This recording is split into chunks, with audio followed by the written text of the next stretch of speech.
మూసిని పరిశుభ్రమైన నదిగా మార్చాలన్న గత బీఆర్ఎస్ ప్రభుత్వ సంకల్పానికి కాంగ్రెస్ సర్కార్ మురికి నాలాలు తెరిచింది. సమైక్య పాలనలో గబ్బు పట్టించిన స్వచ్ఛమైన నదికి పూర్వ వైభవం తేవాలన్న ప్రయత్నానికి హస్తం పాలన నిర్లక్ష్యపు జబ్బు సోకింది.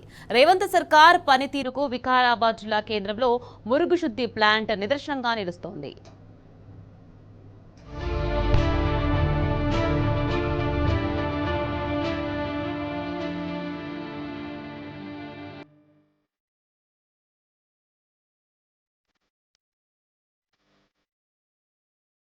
వికారాబాద్, రంగారెడ్డి, హైదరాబాద్, నల్గొండ జిల్లాల్లో ప్రవహించే మూసీ నది సమైక్య పాలనలో మురికి కూపంలా, కాలుష్య కాసారంలా మారింది. దాన్ని పూర్తిగా స్వచ్ఛమైన నదిలా మార్చాలని కేసీఆర్ ప్రభుత్వం సంకల్పించింది. మూసీ ప్రారంభమైన దగ్గర నుంచి ఎక్కడా నదిలో మురుగునీరు, పారిశ్రామిక వ్యర్థాలు కలవకుండా చర్యలు ప్రారంభించింది.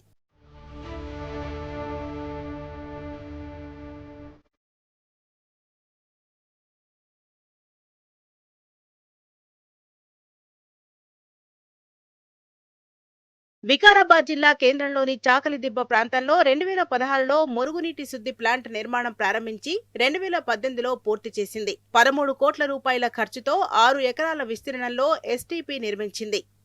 ఈ ప్లాంట్ ద్వారా రోజు 13 MLDలో మురుగునీరు శుద్ధి అవుతుంది. శుద్ధి చేసిన నీటిని గోల్ఫ్ కోర్స్ వాళ్లకు అమ్మడానికి ఏడాదికి 5 లక్షల రూపాయలకు ప్రభుత్వం ఒప్పందం చేసుకుంది. ఎస్టీపీలో శుద్ధి చేసిన నీటిని 2019 నుంచి గోల్ఫ్ కోర్స్ కు సరఫరా చేశారు. 2 ఏళ్ల తర్వాత మోటార్లు కాలిపోవడంతో ప్లాంట్ పనిచేయటం ఆగిపోయింది. మోటార్లకు మరమ్మతులు చేయటంతో మరో 2 ఏళ్ల పాటు పనిచేసింది. తిరిగి మోటార్లు కాలిపోయి పరికరాలు మరమ్మతుల దశకు చేరడంతో ప్లాంట్ పడకేసింది. కాంగ్రెస్ ప్రభుత్వం ఏర్పడిన నాటి నుండి దీన్ని పట్టించుకోకపోవడంతో వికారాబాద్లోని మురుగునీరు మొత్తం సమీపంలో ప్రవహిస్తున్న మూసీ నదిలోకి వెళ్తోంది.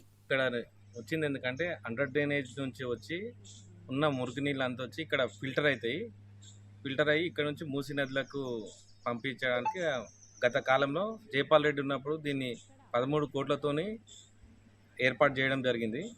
కాంగ్రెస్ ప్రభుత్వం వచ్చినప్పటి నుంచి 2 ఏళ్ళ కరెక్ట్గా దీన్ని